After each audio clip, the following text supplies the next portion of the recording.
Blessings, everybody. It's your girl Bajaa Lyte, and you already know I'm just coming to spread a little light. So I just want to come here, tap in. We're not about to do that song, but I just want to come and tap in and share with you guys some things that have been, coming to your girl. The universe and God and all those above have been speaking to your girl, and I'm here to deliver the message. Okay, so first thing first, let's get right into it. So I was watching this video, and I'm gonna go ahead and put the video title and the sister that made the video right here. But I was watching this video, and listen, she said something about radical self-love and radical self-compassion, and it just blew my muffin cap all the way back blue. I was like, listen sis, that's exactly what I need to hear. I would like to consider myself like my inner self is definitely a radical person, definitely a passionate person, and just like super firm on what I believe in. But yeah, so if I'm gonna be that about different topics, about racism, about colorism, about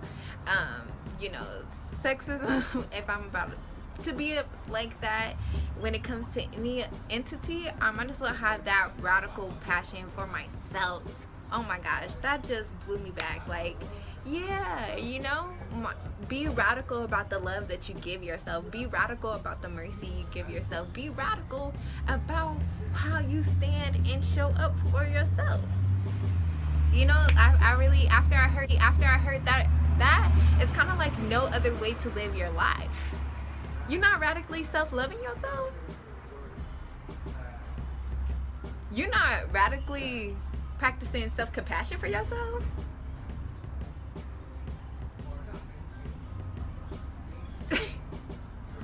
Can't be me. Can't relate. You feel me? That's just kind of the energy that we have to have towards one another. Like, what? Girl, you better radically self-love. That's what we do. Okay? Giving yourself that unconditional love. Like, no matter what you do, you're giving yourself that love, that mercy, and that grace. So I was just like, I've been moving different ever since then. Another thing that I have been discovering about myself and that I wanted to share with you guys is that damn, I just lost it. It's okay, it's gonna come back to me. Let me give it a second.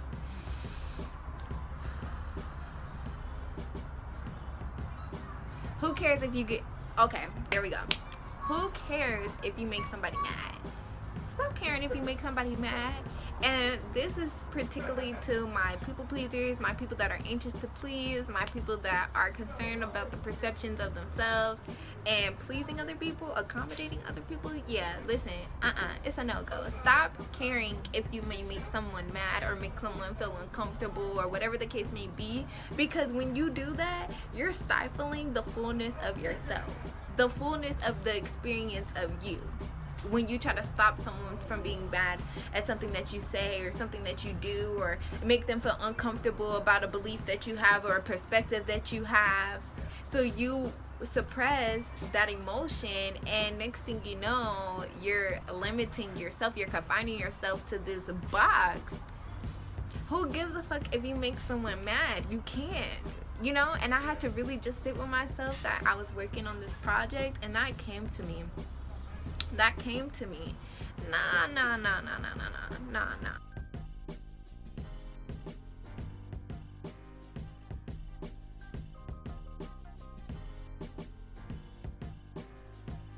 I said this before and I'll say it again. Stepping outside yourself to get aligned with someone else and their experience and their truth. That's just not how the journey goes. It just doesn't go that way. So you really have to step your cookies up about how you feel about yourself and how you stand up for yourself within yourself. No one's gonna live the life of you, so you might as well live that thing to the fullest. No one gets to live your life, only you. So like, do you want to look back after all your years and think that all your days were ruled by someone else's opinion of you and whether or not they approve of you? So far, that's how I've been living my life, and I just can't. I can't. It's the ghetto. I can't. No, because how am I going to sit here and be overly concerned? So I've really been getting full of myself these past couple of days. I've really been getting full of myself because I've been lacking. So I gotta get full of myself. And I've just been really tapping into my energy, my inner greatness, my inner gifting, my inner goddess, and making that a priority, getting all up into that mix. And I've been walking on cloud 9. And that's not to say that I haven't had my days where I felt very blah. Yes, very much so.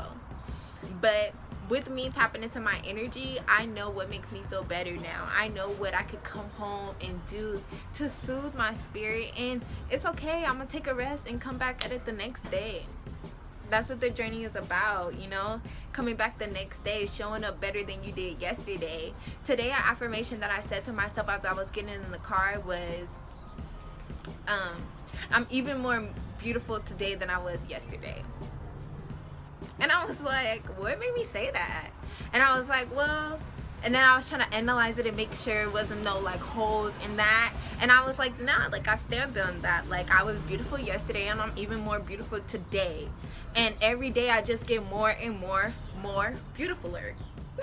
I get more beautifuler. My soul, I don't know if that's a word, but I don't care. It's my word, okay? And if it is, then hey, we in this thing. But I just get better, like every single day. Everything that I do, it just expands. It just get more. You know, it's like you know that soul food the next day. It's like, oh, this baked macaroni after it's set a little bit, after it been through some things, you know, it just better. And so like I'm just like, that's the space that I've been in these past couple of days. And you know, letting go of the lies that I told myself. Listen, your girl been lying. Your girl been lying to myself about the things that I have the ability to do and how far I can go and what I'm worth and my value and what I bring to this world and what I bring to my experience and what my energy is and what and again what I'm able to do. I've been lying, playing myself down, falling into that imposter syndrome, believing that I'm gonna be exposed for not being for who I am, whatever that means, you know? And it's just like, it's a no for me, dog. It's a no for me. So I just really been, okay. So with that video that I shared with you guys earlier, she talks about shadow work. And with shadow work, y'all know I'm out here. I discovered that I'm here to spread a little light on the shadow work, the dark side, you feel me? And like I said, it gets ugly, it gets nasty, it gets real up in this thing. But you have to have the confidence. That's why I call us spiritual gangsters, because spiritual gangsters, we out here really getting nasty in the cut, breaking these generational cycles, facing our truth, discovering the ugliness within us, learning how to love that in us, and be radical about it and spreading that mother loving light to the universe. That takes a gangster, you feel me? That sounds like a gangster to me. I don't know about you, but it sounds like it to me. I don't know about you, but it sounds like it to me. So it's just kind of like, yes, I feel like as a spiritual gangster, you really have to get to the ugly stuff. And I'm here, I'm the coach. What's up? Let's get into it. But I'm still learning too, so don't get it twisted. Okay, but I'm still learning too, so don't get it twisted. But let's do this thing. So with this shadow work, I've been doing my research, and it's kind of been like just falling into my lap. Like, I guess y'all know how the algorithm and stuff like that work, or we can say it's divine, either one you want to say. But it's just been falling into my lap, these different people that's been talking about shadow work and different articles and different videos and different things like that, and different downloads from spirit and stuff like that. And I I ran across this sister, and again, I can't think of her name right now, but I will have it right here. And she had the video about shadow work, and it was a 14-day journal challenge. And I was like, you talking my talk, you're talking my talk, that's my language, I'm here with you. So then this video was posted a little bit longer, but she showed us the alternative PDF file of the questions that she had done during the 14-day journal challenge. So I printed that thing out, and let me tell you, it got right into it. The first question: what emotions do you avoid? Why do you avoid those emotions? What do you fear will happen if those emotions occur? Listen, I'm ready to get into it. So I answered those questions, and this is why she was talking about being this is why she was saying being radically compassionate to yourself, radically practicing self-love within yourself, really get into the root of how you feel about yourself, reversing those lies. And as I was working on that, I was telling myself different things that I experienced. So let me give you an example. I learned that the reason why I'm a recovering people pleaser, anxious to please, is because I fear rejection. I feel rejection because I feel as though I'm not good enough. So if someone rejects me, that validates the idea that I am not good enough. I've been rewriting how I feel about the things that was said. And so, for instance, no, this is a part of the project. She's not me over here trying to take credit. Get yourself together. So this is a part of the project, because she said this in the video, that to make sure that you find the pros and cons of these qualities about yourself. So I found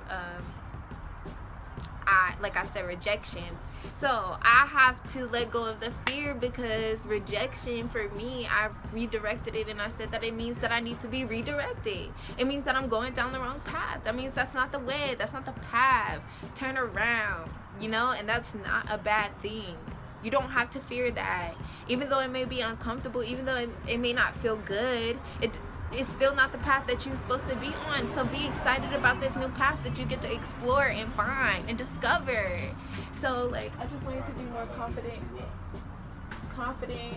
in that decision that I'm making for myself, and understanding that if it's for me, it's gonna be for me, and if it's not, it won't, and I'm fine with that. Because guess what? I trust the universe, and I trust God, and I trust how they work together in my favor.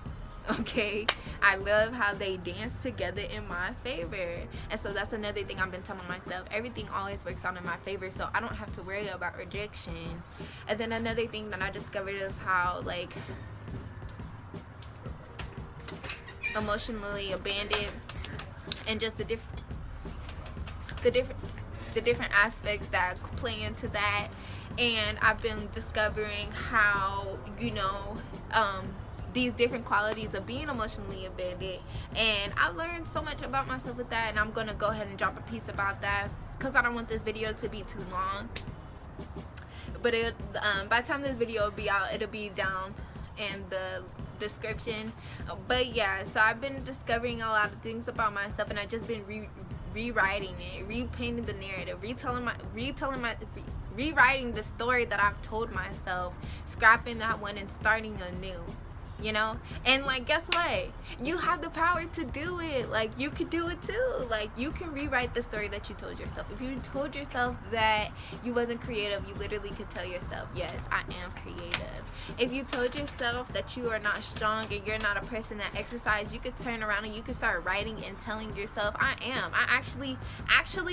I'm one of the most athletic people that I know. Actually, I drink green smoothies every day, because that's just who I am and what I do. And guess what? You will start to train your mind to become something you never been before. And that is because we have the power to speak who we are over ourselves.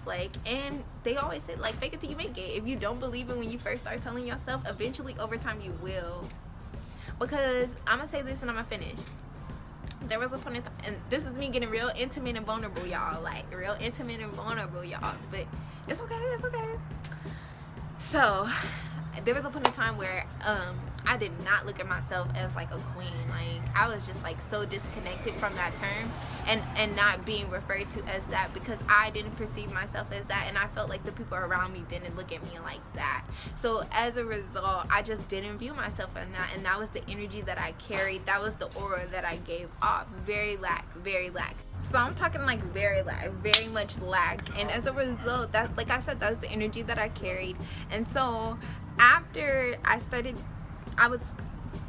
I got to a point where I not only started to, when I heard people calling me a queen, I got to the point where I not only started to believe it, but I started to tell myself that too.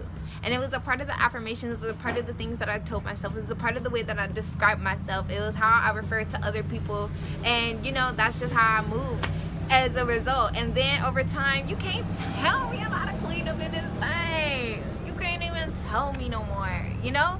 And that was just 3 years ago.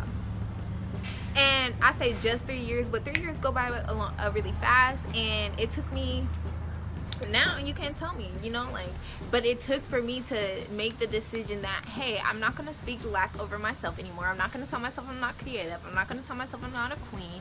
I'm not going to tell myself I'm not beautiful. I'm not going to tell myself that I'm not a leader. I'm not going to tell myself that I don't have a voice and I'm not powerful. I'm not going to tell myself these things anymore, because guess what? That's a motherfucking lie. Okay, so it's time for you to do the same. I just wanted to come and spread that little light. You already know it's been your girl, Bajaa Lyte. Peace and light. Holla.